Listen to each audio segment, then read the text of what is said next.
Bem, estamos aqui então mais uma vez.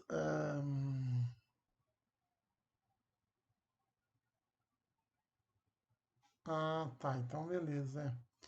Beleza, porque é o que vocês estão vendo, sou eu falando aí, né? Eu estava explicando de questões, o professor está muito feliz por não conseguir explicar as coisas para vocês nem imaginam, né? É a minha felicidade e beleza. Então, vamos só olhar uma coisa aqui. Tá normal agora, muito obrigado, valeu. E olha aí, ó, eu estou mexendo na imagem ao vivo, vocês estão vendo um pouquinho de atraso que eu já mexi, voltei para o painel aqui e vocês estão ainda vendo eu mexendo. É fantástico. Fiquei muito feliz, adoro essas coisas tecnológicas. Ah, a última vez que eu tinha que comprar tecnologia, eu comprei uma guitarra, porque vale mais a pena. Então é o seguinte, né? Nós estamos então vendo aí, nós estamos falando sobre a, ah, as greves de 1917, greves essas que foram em São Paulo e Rio de Janeiro. Tá? São greves gerais, e os motivos que levaram à greve geral foram a, ah, o empobrecimento da população, embora estava bem no meio da Primeira Guerra Mundial, vamos lembrar, e além de estar bem no meio da Primeira Guerra, você tem uma crise econômica por causa da Primeira Guerra e os. Beleza, Manuel. É, por causa da crise da Primeira Guerra, o que aconteceu? Né? Você tem a economia tendo um abalo, tendo um problema. Então, ocorre o seguinte: as fábricas vão passar por um processo, um começo de substituição de importações, o que é mais comum na Segunda Guerra Mundial, isso é bem mais forte na Segunda Guerra, quer dizer, começar a substituir as importações que não chegam. E na Primeira Guerra isso tem um pouco, as fábricas de São Paulo conseguem fazer um pouco isso e acabam ganhando muito dinheiro com isso. Elas vão, na verdade, as indústrias de São Paulo, elas vão conseguir se enriquecer ao longo da Primeira Guerra Mundial. Só que olha que engraçado, né? As fábricas vão se enriquecer, só que ao mesmo tempo que elas vão se enriquecer, elas deixam, né, de pagar os trabalhadores, de dar os benefícios, salário, então vai ter corte de salário, vai ter que trabalhar mais, né? Vai ser muito ruim para os trabalhadores. Então, e você tem aí um empobrecimento dos trabalhadores, ou aquilo que eles chamam de pauperização,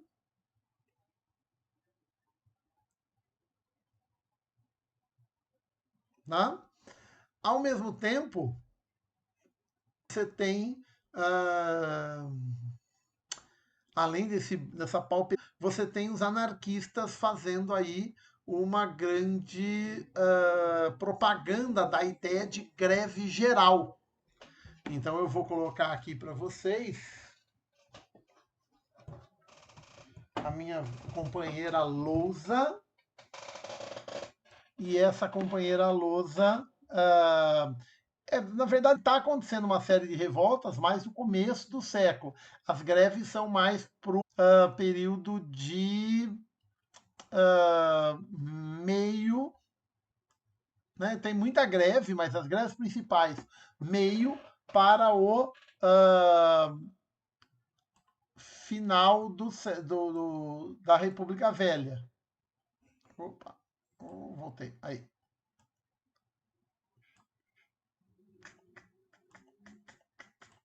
Aí. Então, eu vou usando a lousa agora aqui e vou mostrar para vocês essa questão. Então, você tem muitos anarquistas em São Paulo por causa da imigração italiana, né? Lembrando, o operário europeu ele tem duas ideias básicas, que são o anarquismo e o socialismo marxista. O socialismo marxista é aquele que vai ser usado em 1917 na Rússia. Tem anarquistas também na Rússia, mas eles são derrotados na Revolução Russa, tá? E o que ocorre? Você tem a vitória da Revolução Russa desse jeito. Só que falando ainda 1907, 1912, 1917, depois, em São Paulo, muito forte a presença anarquista. E as principais greves que ocorreram são greves em 1917. Tá? Ainda tem pouca relação de uma com a outra, porque as informações não chegavam. Tá? E você tem uma situação na qual o movimento operário aqui, na verdade, ele está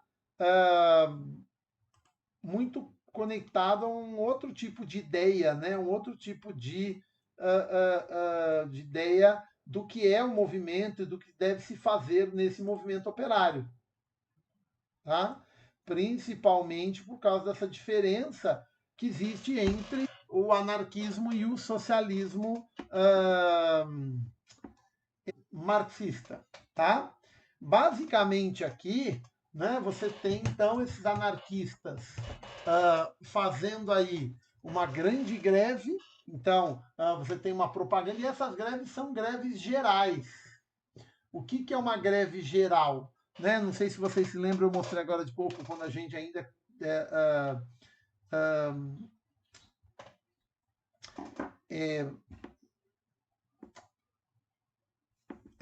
o anarquismo é exclusivo aqui da América. Não, Emanuel, anarquismo não é uma teoria europeia. A palavra anarquismo vem da Grécia, inclusive, né? A ausência de poder muito forte na Itália, na Espanha e na Rússia. Tá? Aí o que acontece?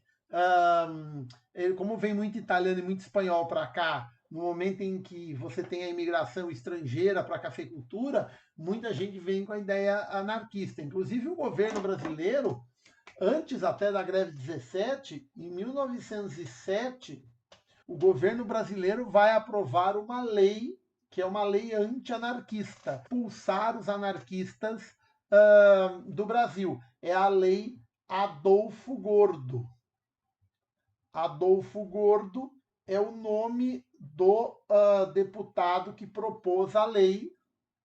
Né? Então, é uma lei anti-anarquistas. E ela prevê a expulsão dos anarquistas do território brasileiro. E vai acontecer isso. Na greve 17, você tem anarquistas sendo expulsos do Brasil, tá?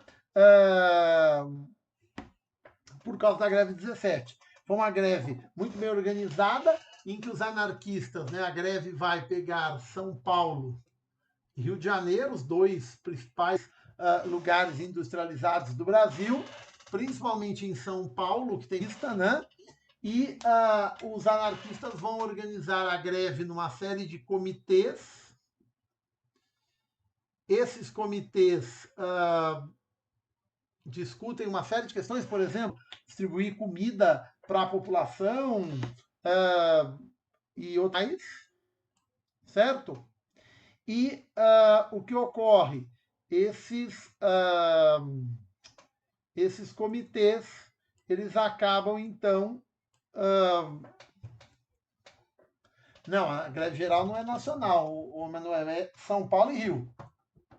Tá? Colocando a luzinha aqui melhor. Pera aí. Opa, difícil. Falta de tecnologia. E o que acontece, então? Eles vão formar comitês, então, um para resolver o problema da fome, outro para falar com a imprensa, outro para tentar negociar com os patrões, e assim vai. Tá? Você tem vários comitês aí que fazem isso. E junto com isso, nesses comitês, você tem uma outra questão, que são os jornais. a greve 17 vai formar de jornais, alguns deles que já existiam e são usados para propagar a greve, outros que vão ser usados para, ou vão surgir na época para propagar a greve. Tá? Pô, mas esse background aqui não tem imagem nenhuma, né, Felipe? Só uma luzinha. É um. Isso aí. Então, por exemplo, o jornal anarquista mais conhecido, que foi o porta-voz da greve, é a Plebe. O principal deles é a Plebe, é um jornal que surgiu em 1917, só vai acabar em 33, 34, e ele é bem uma voz do movimento operário na visão dos anarquistas, né? Deu para vocês verem anteriormente, eu tinha mostrado algumas imagens aí dos jornais falando a greve, vamos para a luta, não sei o que, chamando os trabalhadores para essa greve, para a luta. Esses comitês conversam com a imprensa, você tem um comitê que trabalha a questão da imprensa, tá? Certo? Agora deve ser a de vocês, porque aqui a gente já está normal. Esses comitês trabalham, então, as questões da imprensa, tá? E conseguem, a imprensa faz uma pressão e conseguem patrões né, façam a negociação. Tá? Há uma negociação, a greve vai conseguir aí alguns poucos direitos, certo? Embora você tenha também, e aí nós temos que salientar, né, além das poucas conquistas, e eu vou citar já já as conquistas, você tem um detalhe importantíssimo, né? Da parte do governo, você tem uma repressão muito forte aí à greve, né? Então, você vai ter aí o governo fazendo demônio aí na vida desses caras, primeiramente mandando a bordoada em todo mundo, tá? Muita pancada em todo mundo, e depois uma outra questão que vai ocorrer é a seguinte: o governo ele vai olha, assim fica melhor, estamos aprendendo, gente. O governo ele vai fazer o seguinte: ele dá muita porra. Um exemplo aqui de São Bernardo do Campo. Aqui em São Bernardo do Campo, o cara que fez a repressão, tá? As fábricas na greve 17 estavam na divisa de São Bernardo com São Caetano, que naquela época São Caetano era um lugar pobre, bairro, uma periferia de São Paulo operária, tá? Assim como o Rude Ramos, assim como o do Rude Ramos, né? E Rude Ramos era o nome de um cara que era delegado de polícia, que tinha terras na região, da chamada do Caminho para o Mar, que era o caminho que se tinha na época, não existia Anchieta, coisa assim, o caminho que se tinha na época para chegar em Santos. Tá? E aí o que ocorre? Nessa região que tinha fábricas, o tal de Rude Ramos, que era delegado, trouxe tropas da polícia e sentou porrada em todo mundo, ele acabou. E aí, por acabar com a greve, ele vai ganhar uma homenagem, né? Do governo da época. Ele vai ter o nome dele em avenida, bairro, escola. Olha que coisa maluca, né? O cara, nome de escola, um cara que deu porrada em trabalhador. É Brasil mesmo, é uma beleza. Não, isso é Brasil. Brasilzão é isso aí. E aí eu vou falar um pouquinho das conquistas para vocês verem como a coisa é bem complicada, né? Na época, o trabalhador não tinha nenhum direito, não existe direito trabalhista. Por isso que hoje, quando se fala de não, vamos mexer nas leis trabalhistas, muita gente assusta, porque já houve épocas na história do Brasil que o trabalhador não tinha direito nenhum. Não tem licença maternidade, não tem salário mínimo, não tem descanso semanal, não tem férias, não tem aposentadoria, não tem nada. Né? Aí é o caso aqui, República Velha, República Oligárquica. O trabalhador não tem nada. Ele poder se agarrar enquanto direito. Então, para vocês terem uma ideia de como a situação dos trabalhadores era péssima, péssima, horrorosa, vamos colocar aqui a seguinte situação. O que eles conquistaram? Então, eu vou colocar aqui para vocês o que foi conquistado na greve de 17. Tá? Além do fato da polícia ter dado muita porrada nos caras, além do fato de que, por causa da lei Adolfo Gordo, você teve muitos anarquistas estrangeiros que foram expulsos, inclusive pessoas que... mas aí é aquela coisa, né, Manuel? O cara que está do lado do poder recebe homenagem rápido. Aqui no Brasil tem homenagem para torturador. Em escola! Filinto Miller, torturador do Estado Novo, é nome de uma das principais escolas de Diadema. Quer dizer, absurdo, né? Só no Brasil mesmo você ter essa mentalidade. Aqui no Rude Ramos, gente, tem uma... no Rude Ramos tem uma parte do Rude que é uma vila que se chama Vila Mussolini. Vamos ver se pode, né? Mussolini foi um ditador italiano fascista, que apoiou Hitler na Segunda Guerra e estava aliada a Hitler na Segunda Guerra. Tem no Rude Ramos, Vila Mussolini. Eu sempre brinquei, já dei aula aqui no Rude também, falava que tinha que ter a Vila Hitler do lado, né? Olha, que caras bondosos, que caras legais esses daí. Tudo ditador, querer matar a humanidade, matar um monte de gente. É normal, né? Isso é coisa básica, certo? Vila Mussolini, homenagem para gente que foi torturador, homenagem para gente que foi golpista, é o que mais tem aí, você vê viaduto, rua, a maior parte é isso, né? E é um absurdo, óbvio, né? Um país que se diz democrático fazer esse tipo de coisa, certo? Aí é o seguinte, você tem, o Emanuel perguntou, começa por causa da pauperização, tá? Vitor, não é só coincidência, não. Né? Por incrível que pareça, não é só coincidência, não. Vai ter uma Vila Stalin. Matou um monte de gente. Põe o meu nome. Aqui o Stalin era socialista, aí os capitalistas não vão dar homenagem para ele, vão só falar mal dele. Então, não, né? Certo? Mas o cara que é capitalista e matou um monte de gente ganha homenagem, né? Vamos lembrar, por exemplo, no neocolonialismo, tem um cara inglês chamado Cecil Rhodes. Tem um país para ele que é a Rodésia. Tá? Na época, a Rodésia, que depois se transformou no Zimbábue, se não me engano. Né? Quer dizer, você fala, né? O país com o nome do cara.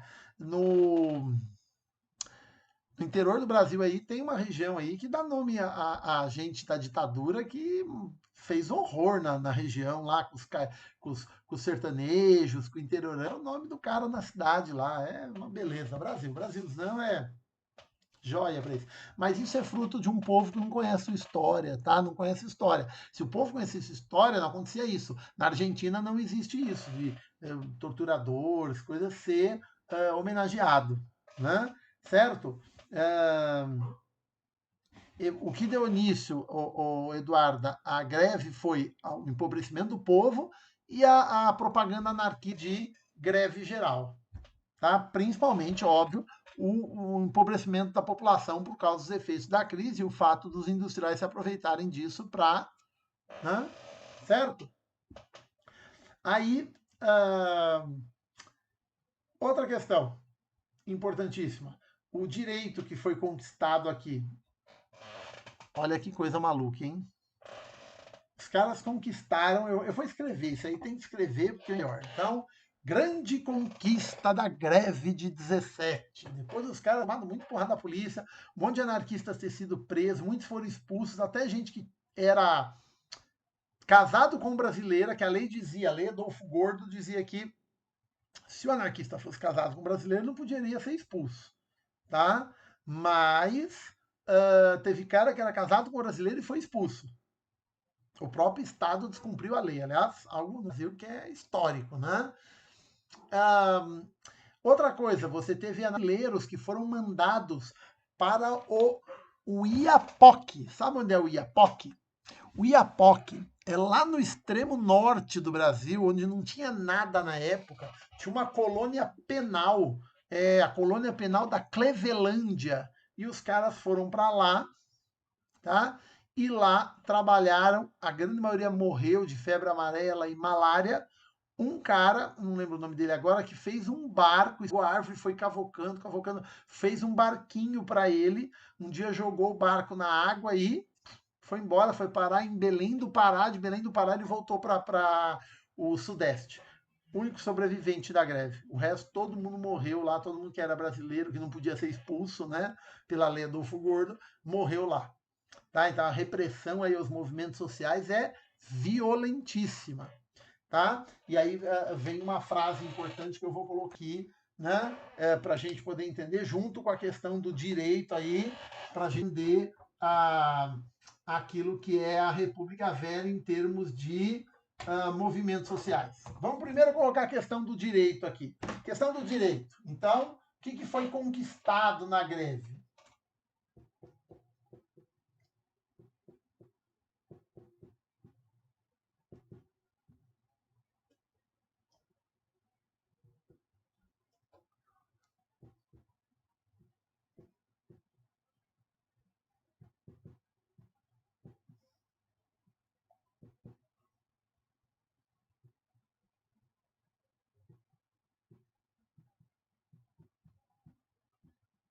Conseguem ler aí? Dá um ok aí no chat, alguém está falando se está dando para ler o que está escrito aí, ó. E aí? Até aumentei a imagem para vocês conseguirem ler.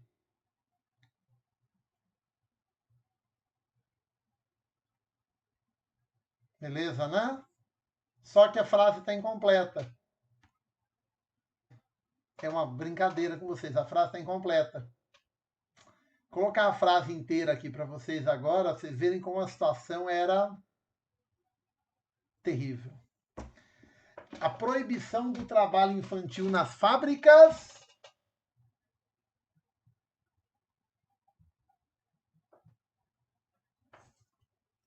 à noite. De dia, podia ainda perfeitamente. Tá? Emanuel, isso não foi proibido, isso foi proibido à noite. A criança podia trabalhar de dia. Olha que coisa maluca. Você fala, caramba, meu. Ou seja, é a situação de uma sociedade sem nenhum direito trabalhista. Então os caras fazem uma greve, conquistam o direito, eles comemoraram, tá? Isso foi comemorado. Né?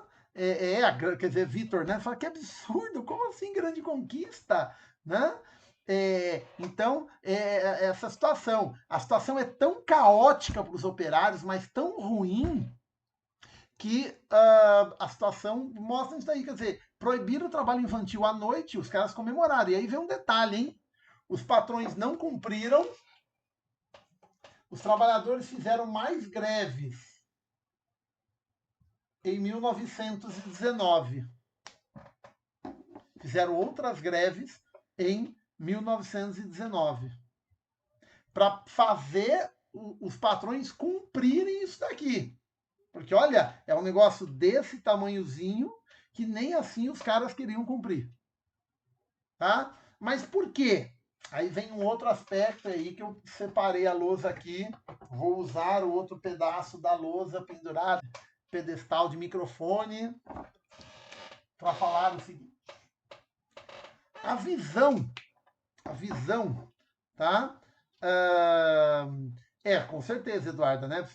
A comemoração dos caras, você vê que a situação era péssima, né? Os caras conseguiram um negócio desse tamanhozinho e comemoraram, tá? Porque depois eu vou tentar disponibilizar para vocês um texto que mostra como os italianos viam o Brasil em 1904.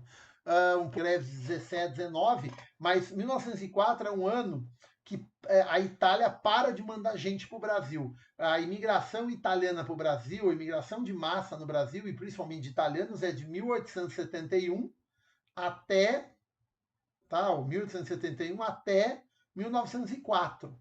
Um dos motivos que em 1904 cortaram, motivos, a quantidade de reclamações que o governo italiano recebia daquilo que era o Brasil.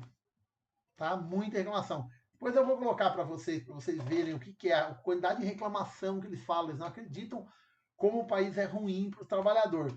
E aí tá sobrando espaço aqui, Eduarda, porque eu vou colocar uma questão aqui da República Velha para a gente começar a fechar nossa aula aqui, que é a seguinte: você tem a visão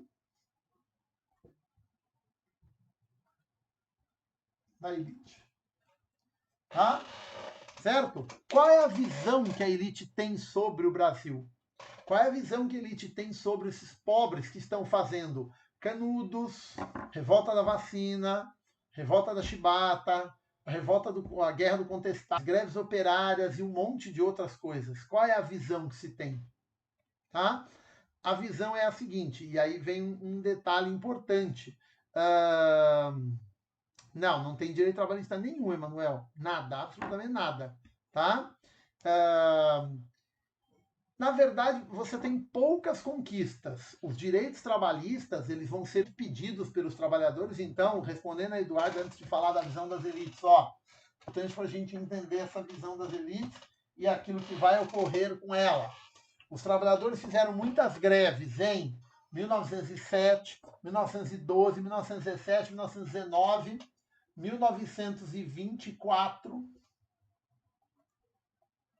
Para vocês terem uma ideia, 1924 você tem mais de 900 greves em São Paulo, em apoio aos tenentes que tinham tomado e tudo mais. A gente vai falar do tenentismo depois, tá? Aí 1928 até 1932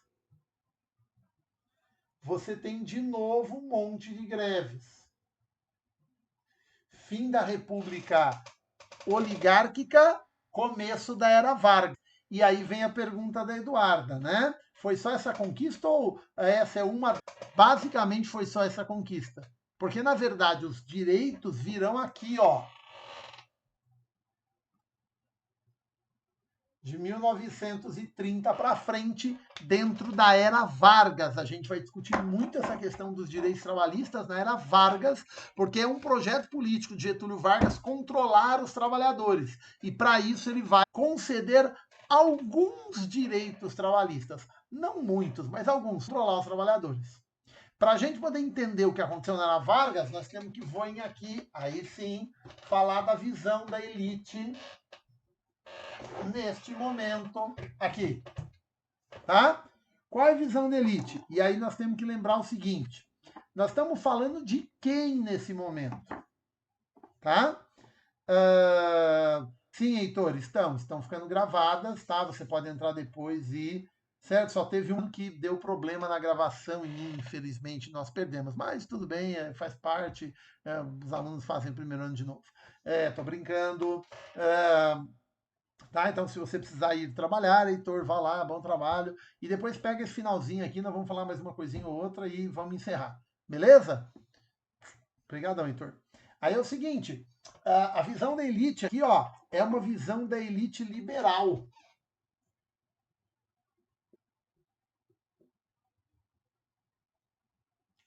É a visão da elite que comanda o país na época, tá? A elite liberal, ela é aquela elite que, por exemplo, fez a Constituição de 1891. Tá? Certo? Beleza, Heitor. Ela fez a Constituição de 1891. E a Constituição de 1891 nos Estados Unidos, que é uma visão liberal. Então você tem uma elite liberal. E o liberalismo é contra os direitos trabalhistas. Por isso você tem essa situação dos trabalhadores de que eles não têm direito trabalhista na República Velha, na República Oligárquica. Certo? Isso é um ponto importante. Vocês vão ouvir muito falar da elite liberal até o final do ano aí na história do Brasil, porque eles sempre vão estar atuando na política aí. Qual é a visão que esses movimentos sociais, Canudos, Revolta da Vacina, Revolta da Chibata, Contestado, greves operárias? Vou escrever a visão deles aqui. Essa frase, ela é uma frase que saiu de um dos políticos da época, que é ele foi presidente da do Estado de São Paulo, o termo que se dava para o governador na época, e depois ele foi presidente do Brasil. Tá? O Emanuel fez uma pergunta: qual é o conceito de ideia liberal? Pô, brincadeira. Falei o ano passado para o cara ler o texto sobre liberalismo, só que o cara não leu, bicho. É brincadeira, tá retido.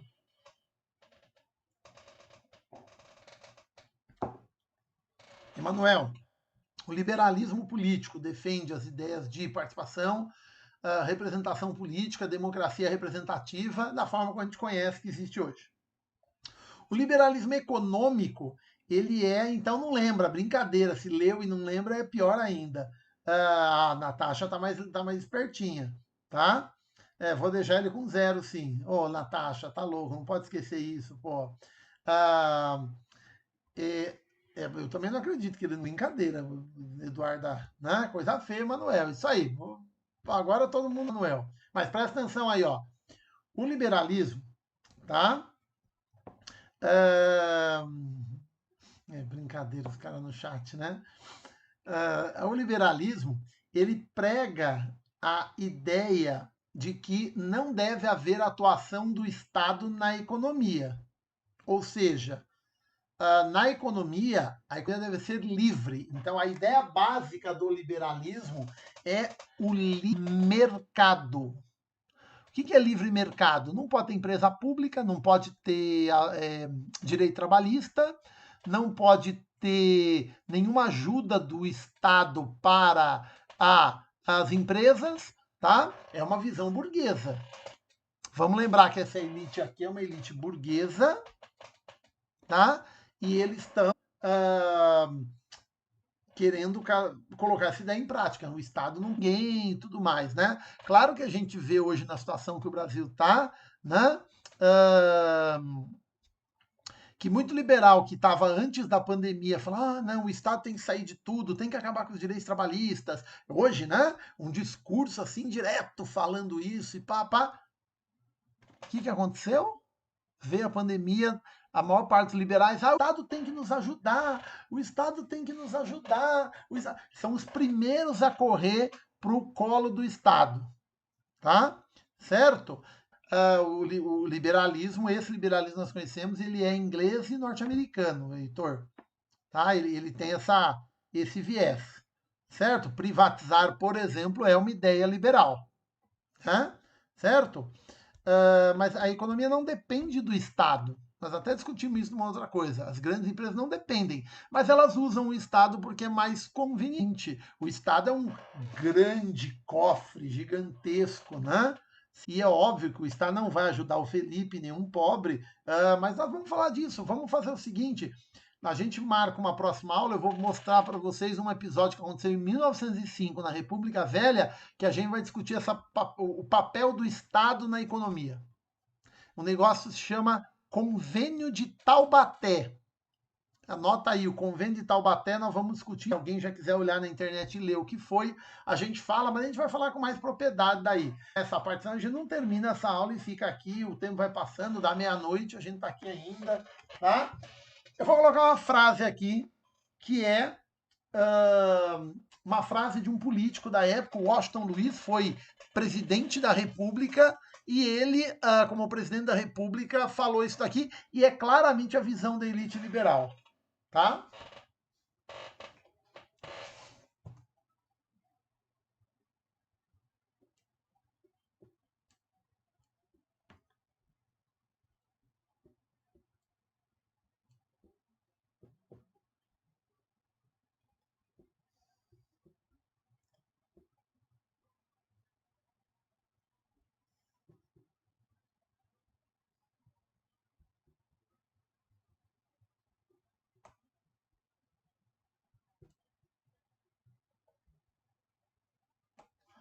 O Washington Luiz é do Partido Republicano Paulista, e ele diz isso, olha lá, questão social é questão de polícia, tá? Ou seja, ele está dizendo que, né, todos os problemas sociais que existem devem ser resolvidos na porrada, pela polícia, tá?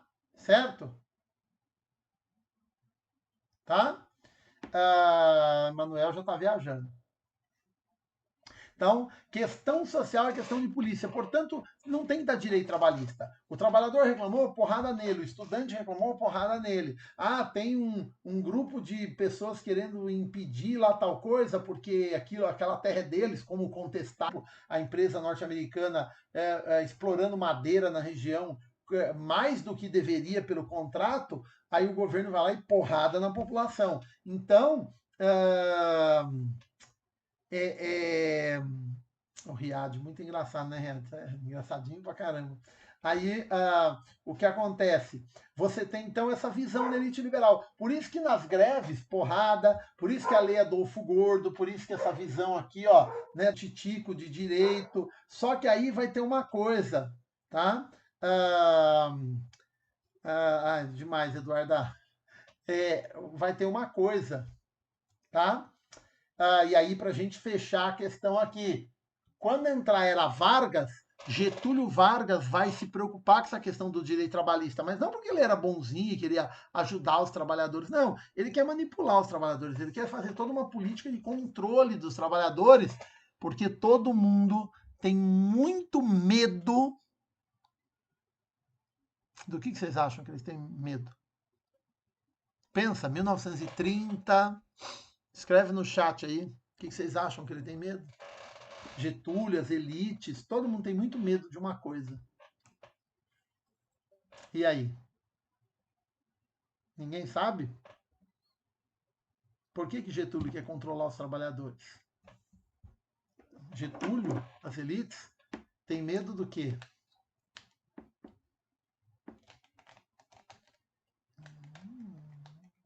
A crise de 29, ela vai atingir, tá? Ela vai atingir, certo? O Heitor aqui pegou a questão, mas Heitor, de onde vem essa ideia? Pensa, 1920, 1930, né? Vai lá o Matheus e joga na questão. O Heitor começou a dar resposta, o Matheus terminou. Os caras têm medo de revolução, não é nem revolta, Emanuel, é revolução, porque nós estamos falando de um período pós-revolução russa. O impacto da Revolução Russa vai ser gigante, gigante. E tem medo de que o povo possa fazer também uma revolução. Por isso que quando Vargas, e depois nós vamos falar como que Vargas entrou no poder, toda a questão do tenentismo e a derrubada da República Velha, você tem Vargas fazendo toda uma política de controle dos operários. Até porque, olha, teve um monte de greve. Greve em 17, greve em 19, greve em 24, greve em 28, até 1930. Tem muita greve operária. Os operários estão querendo direitos trabalhistas. E aí o que ocorre? Essa questão do Getúlio. Beleza? Se alguém tiver alguma dúvida, coloca no chat. E aí a gente encerra por aqui, que deu horário também. Minha mãe tá mandando eu dormir, tá? E eu ponho presença para vocês assim que a gente conseguir resolver uma série de questões e tudo mais. Vocês sabem que tem um jeito muito simples, muito simples, de ver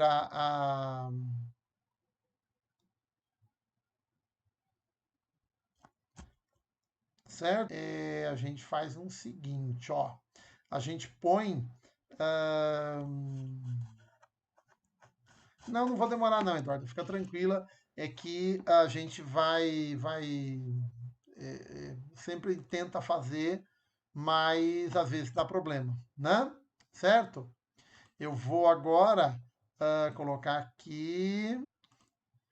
Tá, então, ó, eu tenho aqui na minha tela agora quem participou. Olha que legal. Eu posso com o meu celular